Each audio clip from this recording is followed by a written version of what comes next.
नमस्कार बंधू भगिनींनो, आपल्या सगळ्यांचं सहर्ष स्वागत आहे स्वास्तिकम या माझ्या चॅनलवर। आज मी आपल्यासाठी श्री नवनाथ भक्तिसार याच्यातील पुढील कथा घेऊन आलेली आहे।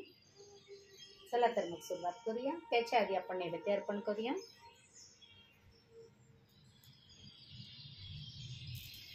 नैवेद्यम समर्पयामि। नैवेद्यम समर्पयामि। नैवेद्यम समर्पयामि।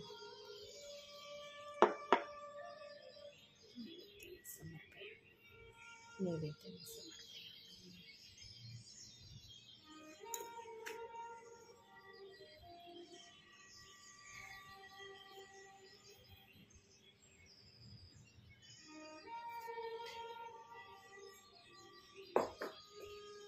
ओम नवनाथेभ्यो नमः।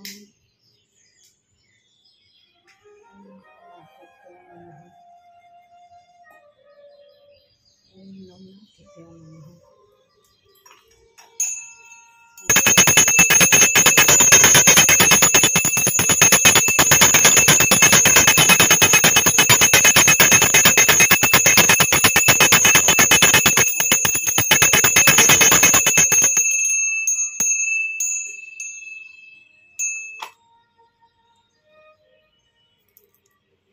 चला तर मग आजच्या कथेस सुरुवात करूया।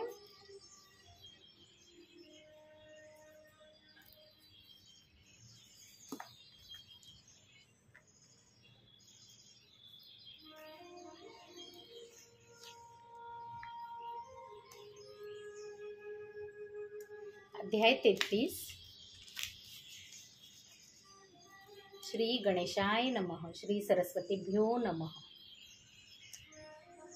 श्री नवनाथ, आपल्या चरणी एकच प्रार्थना, आपला हा व्हिडिओ ज्या कुठल्या भक्तांपर्यंत पोहोचत असेल ते त्यांना आपल्या व्हिडिओमधून नक्कीच मार्गदर्शन मिळू दे, आपल्या कथेमधून, आणि त्यांच्या आयुष्यामध्ये धनसंपदा, आरोग्य, त्यांच्या मनातील सर्व कामना पूर्ण होऊ दे, ही तुमच्या चरणी प्रार्थना।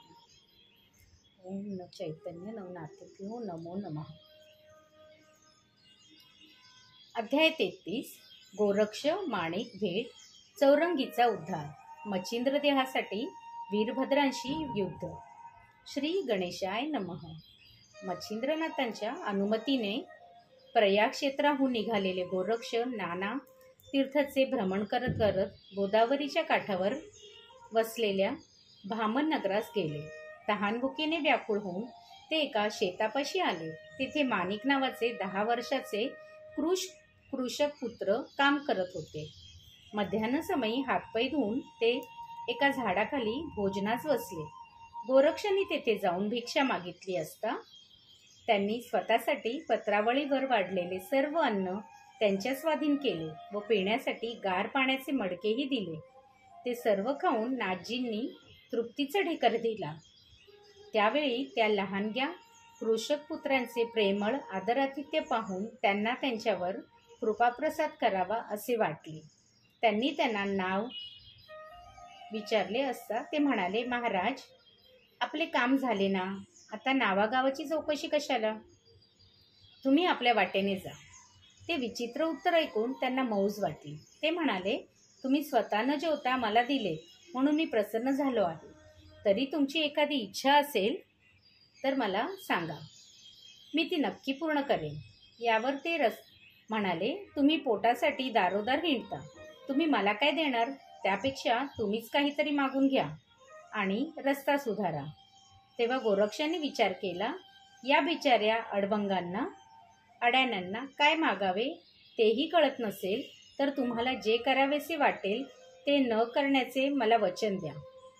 त्यांनी त्यांना तसेच वचन दिले। तेव्हा ते हसत हसत निघून गेले। ते गेल्यावर माणिकांनी शेतातले सामान डोक्यावर घेतले आणि घरी जाण्यास निघाला। तोच त्यांना दिलेल्या वचनांची आठवण झाली आणि ते तसेच उभे राहिले। हळूहळू त्यांचे मन निर्विषय होऊन त्यांची समाधी लागली। वायुभक्षण करत ते उभेच राहिले। त्यामुळे कालांतराने त्यांचा देह कृश होऊन तो केवळ हाडांचा सांगडा उरला। चौरंगीचा उद्धार। माणिकांना त्यांच्याच वचनात गुंतवून गोरक्षांनी मोठ्या खुबीने त्यांना तपश्चर्यास लावले आणि बद्रिका केदाराचे दर्शन घेऊन ते त्वरेने चौरंगीच्या गुहेकडे गेले.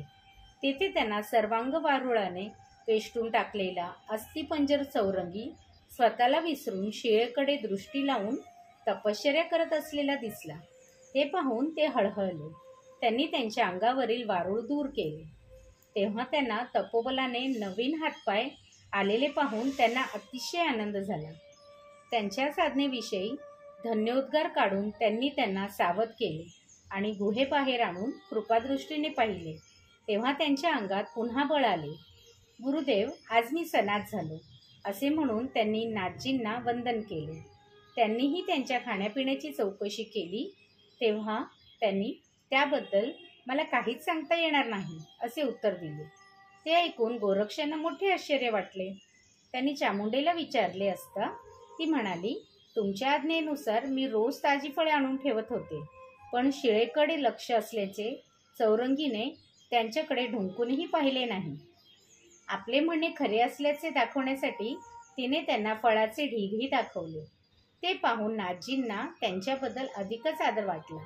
त्यांनी आपला वरदहस्त त्यांच्या मस्तकी ठेवून त्यांना ब्रह्मसनातन केले. मग बद्रिकाश्रमातील शिवालयात नेऊन त्यांची व शंकराची प्रत्यक्ष भेट घडवली.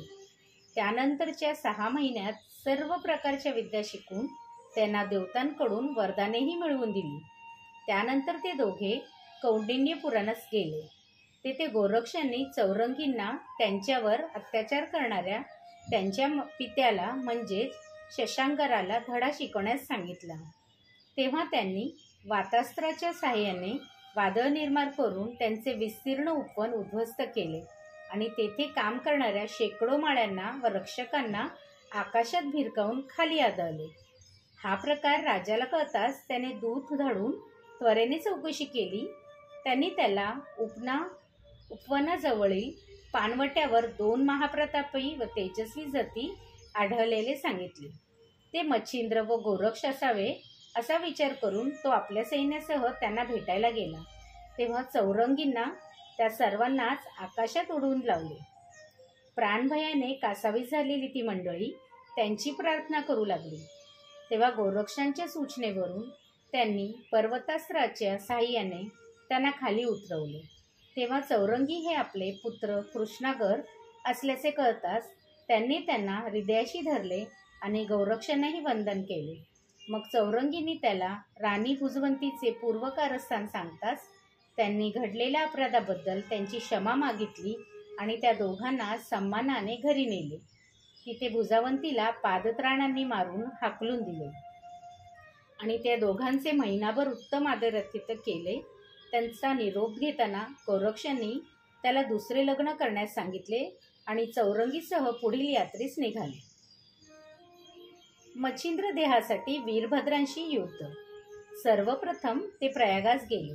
तेथे गोरक्षांनी पुजारणीकडे मच्छिंद्र देहाच्या सुरक्षिततेबद्दल विचारणा केली असता तिने त्यांचे पाय धरून ते गुह्य रेवती राणीकडे प्रकट केल्याचे सांगितले.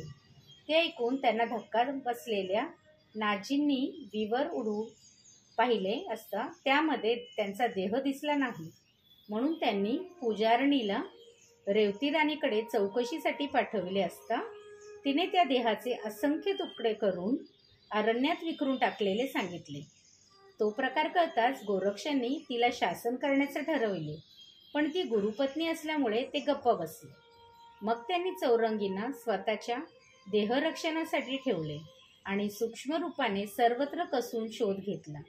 तेव्हा मच्छिंद्राचा भग्न देह कैलासावर कडेकोट पहाऱ्यात असलेला दिसला. त्यानंतर स्वदेहात परतले आणि सूर्यास पाचारण करून त्यांनी मच्छिंद्रांच्या देहासाठी वीरभद्राकडे शिष्टाईसाठी पाठवले, पण त्यांनी त्याला दाद लागू दिली नाही. तो निराशेने माघारी वळताच वीरभद्र सर्व शक्तीनिशी भूलोकी आले. त्यांनी दोन्ही नातांना युद्धाचे आव्हान दिले. मग उभयपक्षी महाभयंकर युद्ध झाले. त्या युद्धात गोरक्षांनी संजीवनीने मंत्राने सर्व महादानव उठवले. ते पाहून घाबरलेल्या देवांनी श्री विष्णूकडे धाव घेतली. त्यांनी शंकराला बोलून घेतले आणि त्वरेने भूलोकी आले. त्यांनी गोरक्षांना समजवण्याचा खूप प्रयत्न केला, पण ते ऐकेनात. तेव्हा त्यांनी चामुंडांना सांगून मच्छिंद्रांचा भग्नदेह त्यांच्या स्वाधीन केला. त्याने समाधान झालेल्या नाथजींनी पातार्कर्षण अस्त्राने वीरभद्रांसह त्या सर्व महादैत्यांना गतप्राण केले आणि अगन्यस्त्राने त्यांचे भस्म करून टाकले. ते पाहून हरिहरांनी त्यांची स्तुती केली. अध्याय 33 समाप्त. श्री दत्तप्रभू पर्णमस्तु. शुभं भवतु, शुभं भवतु, शुभं भवतु.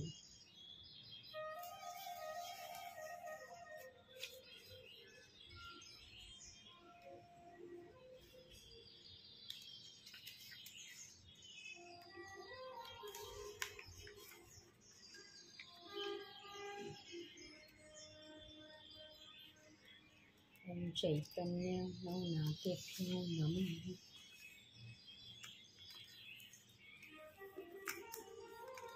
ओम चैतन्य नवनाथेभ्यो नमः. ओम राम दत्तात्रेय नमः.